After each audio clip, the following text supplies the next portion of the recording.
Hey, what's going on? This is another episode, a rare Tuesday episode of the reporter vlog, a rare late one. Pretty much a story dump today. Had these stories on my timeline. A little bit too long. Pretty much 3 years old, 3 days old or so.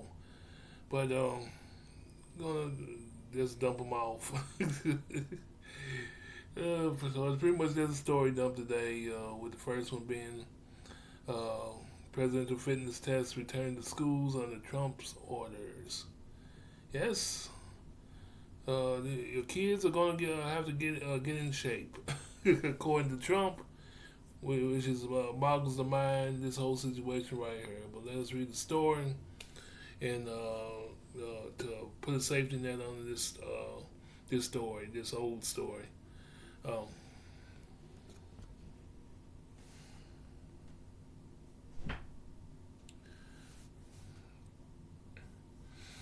this is brought to you by. This is brought to you by. I can get this thing straight.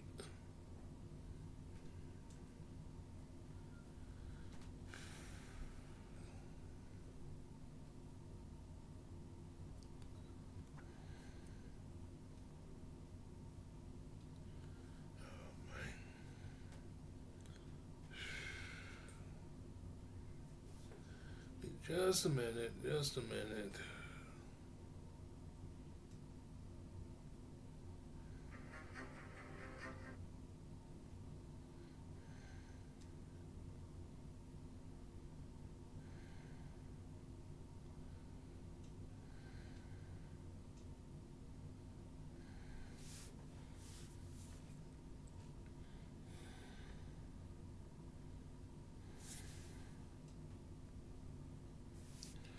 Okay, this is brought to you by.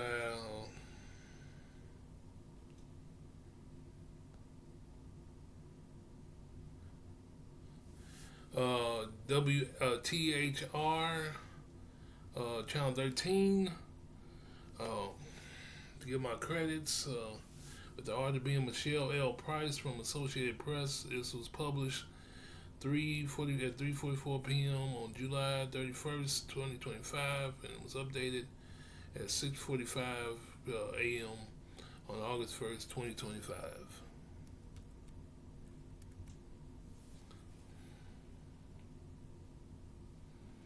Okay, Washington, President Donald Trump on Thursday plans to reestablish the presidential fitness test for American school children, a program created in 1966 to help interest young people in the following healthy, active lifestyles. um, Children had to run, perform sit-ups, pull-ups, and push-ups, and a sit and reach test. But the program changed in 2012 during the Obama administration to focus more on individual health and athletic feats. The president wants to ensure American future generations are strong, healthy, and successful. White House Press Secretary Caroline Leavitt said in a statement that all young Americans have the opportunity to emphasize healthy, active lifestyles, creating a culture of strength and excellence for years to come. In a late afternoon ceremony in the White House, Trump intends to sign an order reestablishing the President's Council on Sports, Fitness, and Nutrition.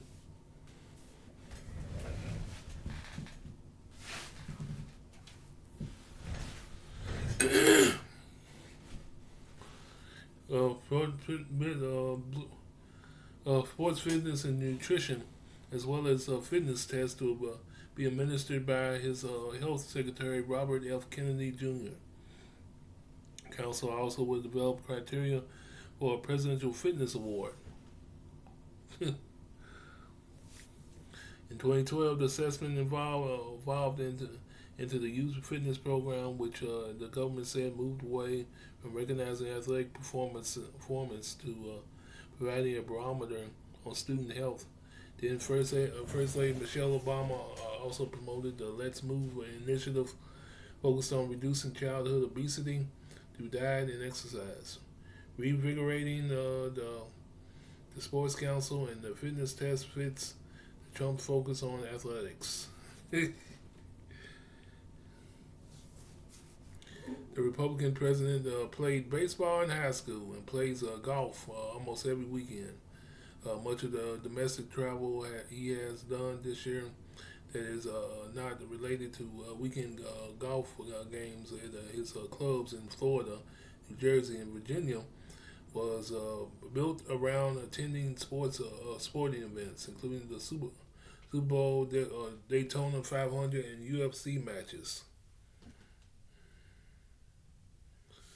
The announcement Thursday comes as Trump readies the United States to host the 25 Ryder Cup, 26 FIFA World Cup games, and the 2028 Summer Olympics.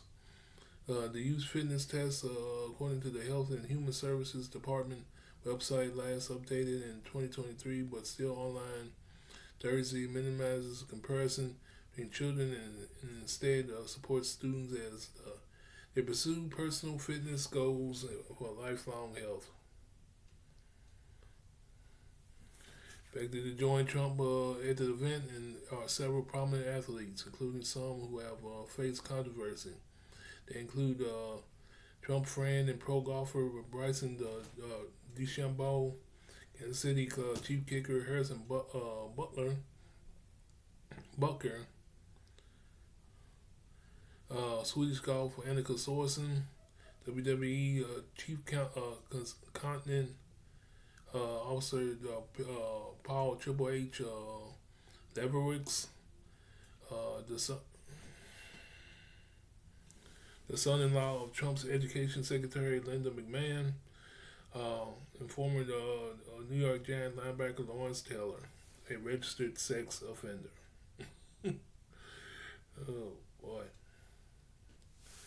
NFL distanced itself from comments on Butker made last year during a commencement address at a Kansas City college, at a Kansas college, when he said most of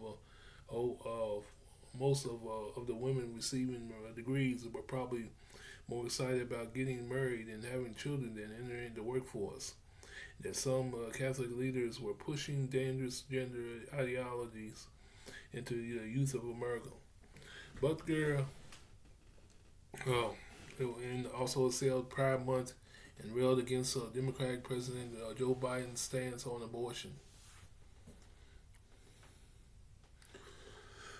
Butker later formed a political action committee designed to encourage Christians to vote for what the PAC describes as traditional values.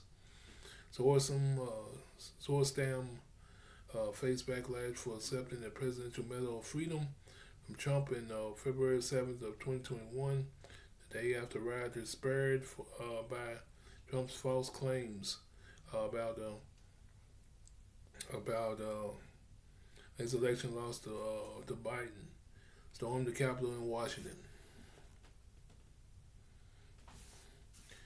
Taylor also, who has appeared on stage with Trump at campaign rallies, pleaded guilty in New York in 2011 to misdemeanor criminal charges of sexual misconduct. He was sentenced to 6 years of probation in order to register as a sex offender. He was arrested in 2021 in Broward County, Florida, and charged with failing to report a change of residence.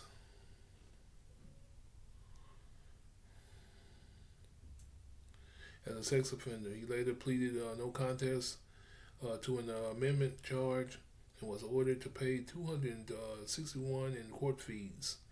The case was closed. Court records show the return of the exam brought mixed reactions from some who studied exercise.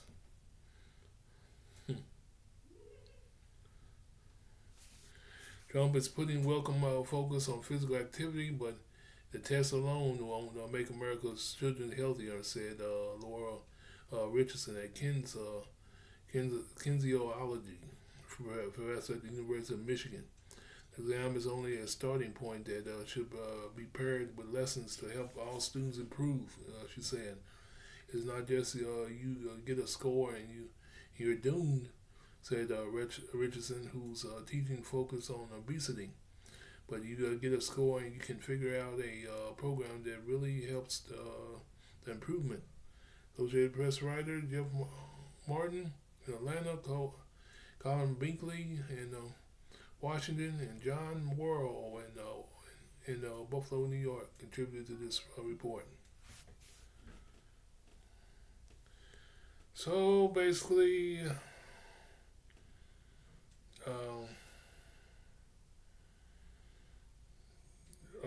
Trump pretty much is picking a bunch of guys that are not exactly good citizens of the nation. But he sees, I guess but he's pretty much looking at them because he figures they play sports so they can get your children in shape. But the thing about it is, sometimes what we do off field is tarnishes what we do on the field. Especially in Lawrence Taylor's case with that charge with him having to register as a sex offender.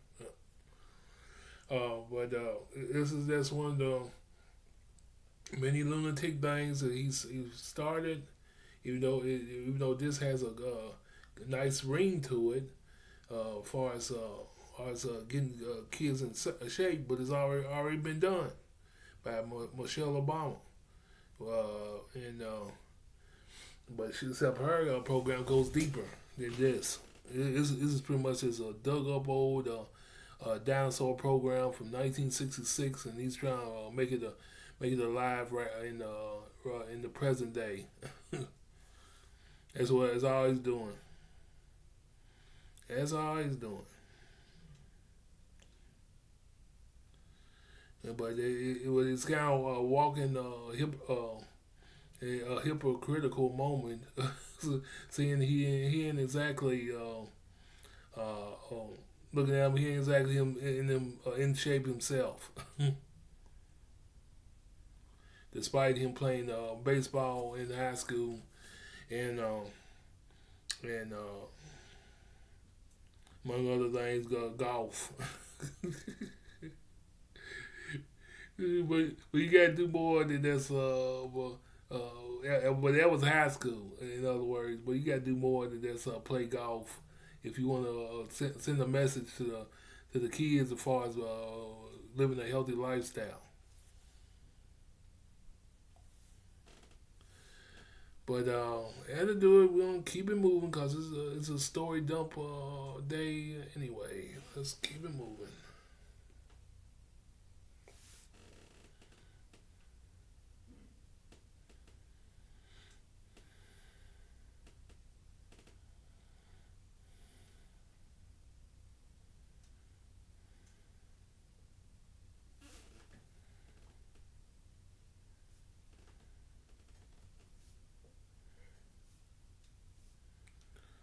Okay, what the next story?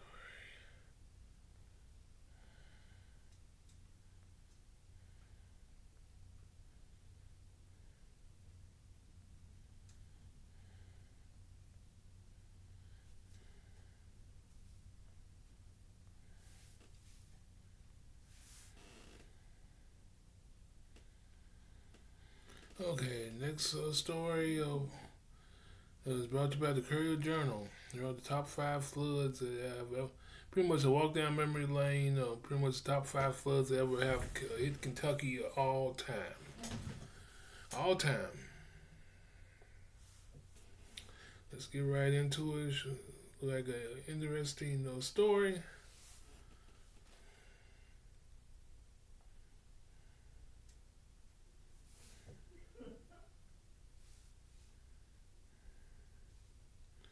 Okay, top 5 floods. This give my credits. This is brought to you by, like I said, the Courier Journal.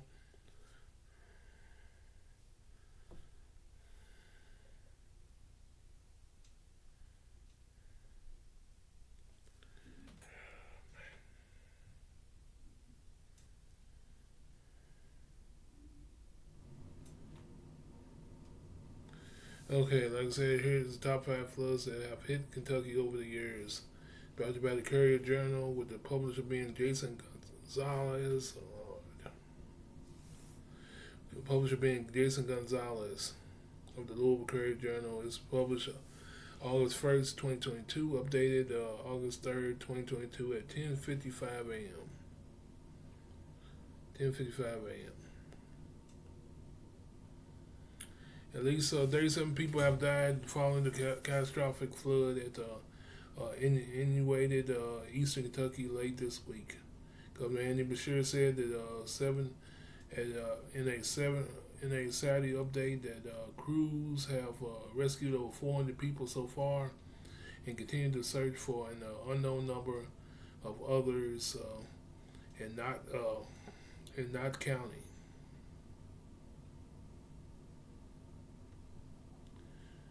And Knott County had the highest death toll at 14 per the local coroner with 4 young siblings among the dead.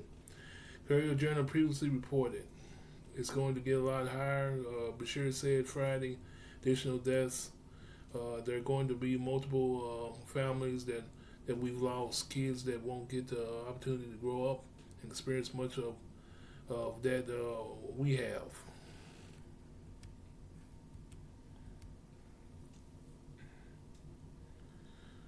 At least 13 counties have been impacted by this historic flooding, which is one of the worst in Kentucky's history. Using data from the National Weather Service, here is a list of the top 5 floods that have taken place across the Bluegrass State in the past 85 years. Number 5, May 1st, 2010. A strengthening low pressure system brought ample amounts of Gulf moisture north, resulting in a historic rainfall across the Ohio and Tennessee valleys.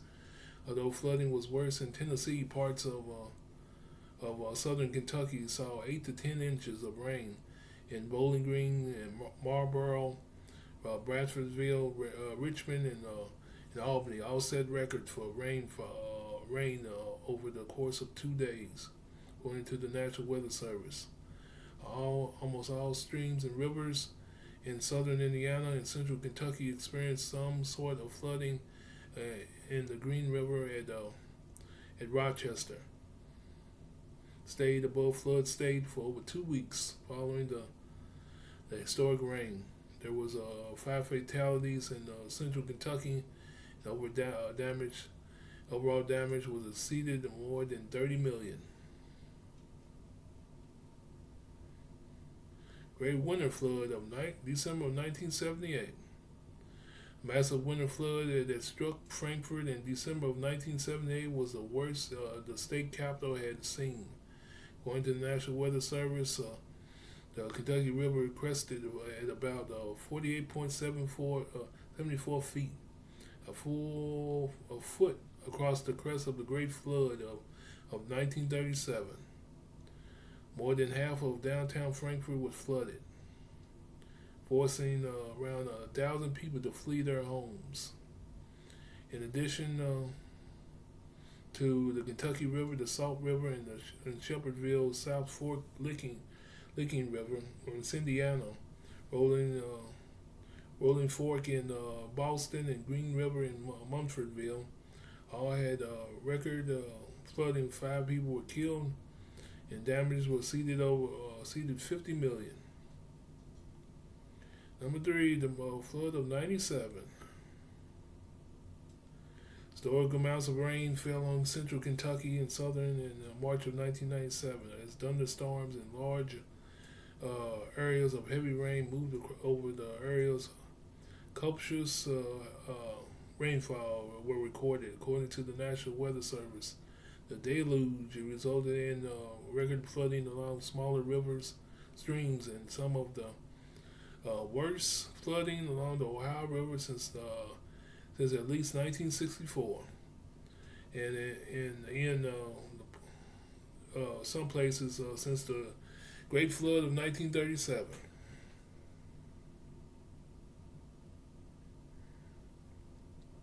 Ohio River crested at 70.5 feet at the McAlpin Lock, 15 feet above flood stage.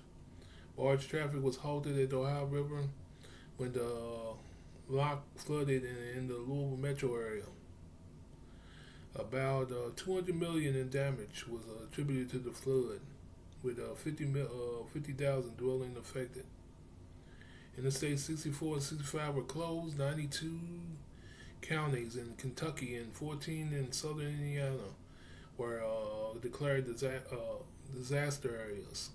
Tens of thousands of people were evacuated from their homes, with a total damage across the region around 400 million, according to the National Weather Service flooding site.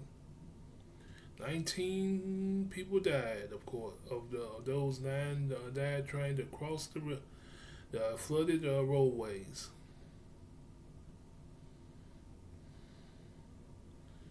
The Ohio River flood, 1945, March of 1945.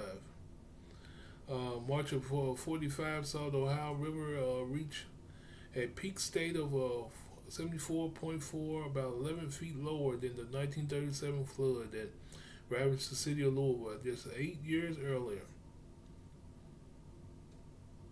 It ties with the river stage set by the historic flood of 1884.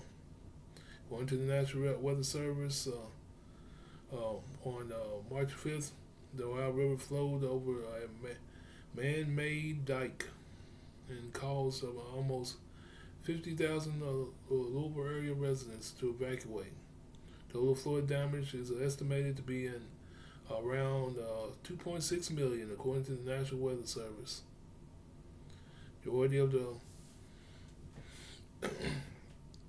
the heavy rain that caused the flood fell during a 3-week period leading up to the March rainfall between February 20th and March 8th of that year, second wettest period in the record in Louisville, according to the National Weather Service.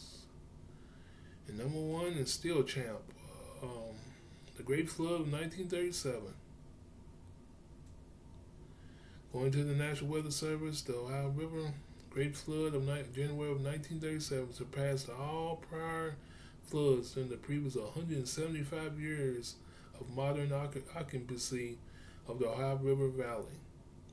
Louisville received 15 inches of rain in 12 days, from January 13th to 19th to the 24th, and a total of 19 inches of rain fell that month.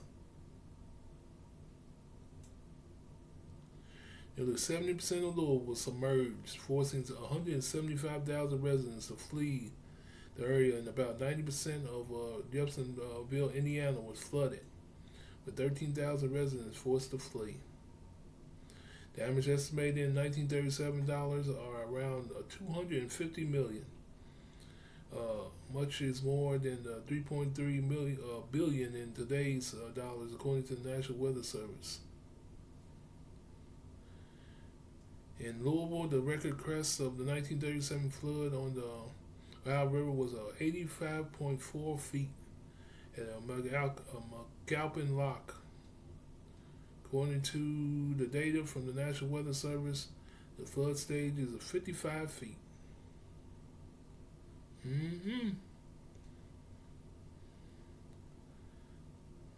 So that'll do it. Dougie has a history of strange weather. Boy, do they got history.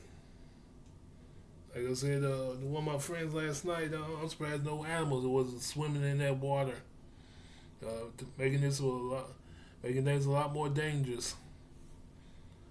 I guess not. As if you wasn't born back then.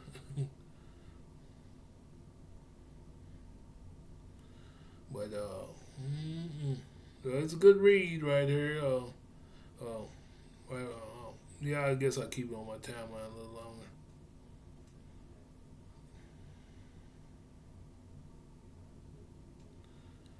(1937 to 2010), top 5. All right, let's keep it moving to the last story.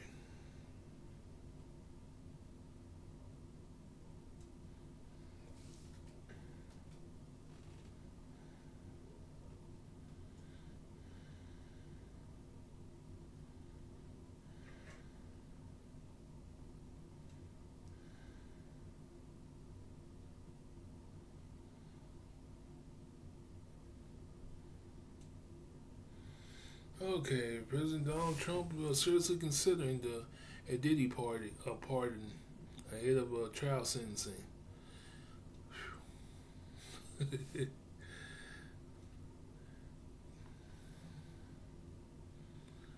President Donald Trump may pardon Diddy Combs ahead of sentencing in his sex trafficking trial. Here's what we know.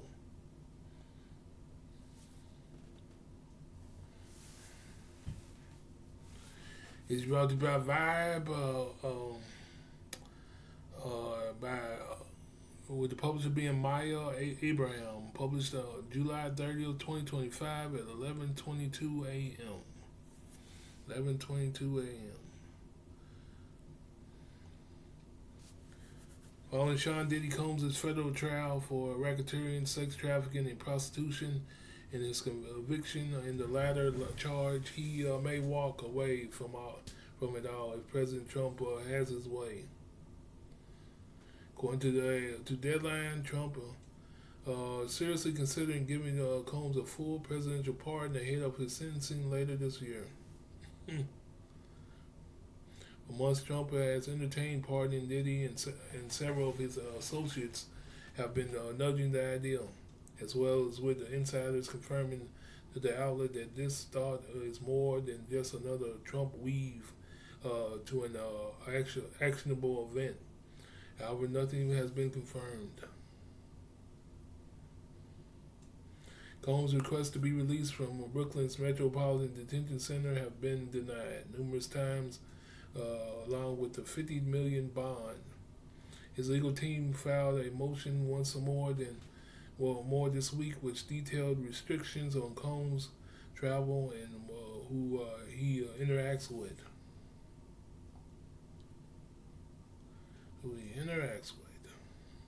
The prosecution is in continued incarceration of Sean Combs are unique in this history of the Mann Act, and the motion read that Sean Combs should not be in jail for this conduct. Dude, are you serious? So racketeering, sex trafficking, let's keep on going. Judge Subramanian gave the prosecution and the defense a July 30th deadline to put together a detailed proposal on what letting Combs out would look like. Combs could spend up to 3 years in federal prison following his sentencing on October 3rd, and the sentence would include time served. Prosecutors are seeking maximum sentencing. Combs' defense team, led by Mark Agnifilo,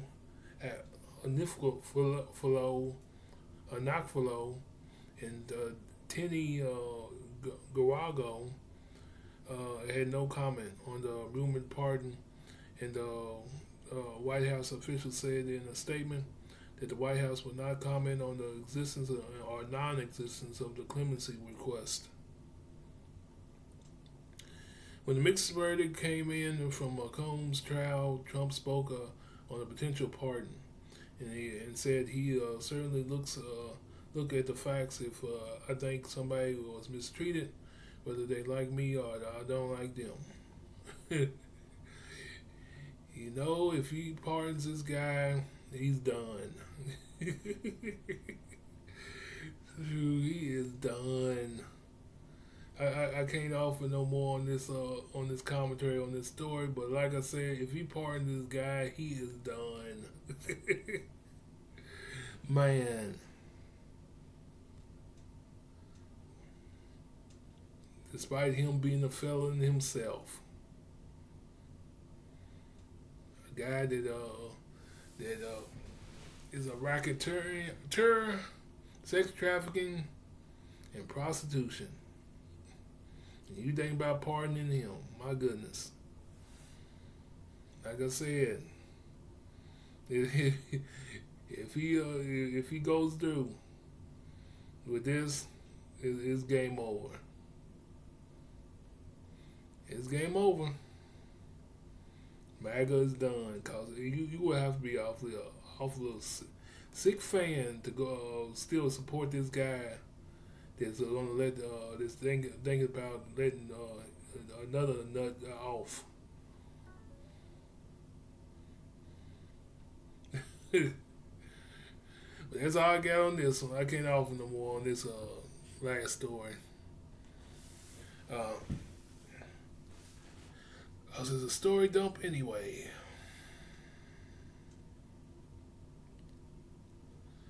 But after doing, this is another episode of the Reporter Vlog with a a late night story dump. Uh, if you want to get in touch with the vlog, that's head straight to the YouTube. Type in the real and the truth, um, and you'll be on your way. Um, and like and subscribe, like and subscribe. Yeah, like and subscribe. So that would do it for this late night one. You have a good one. I'm gone.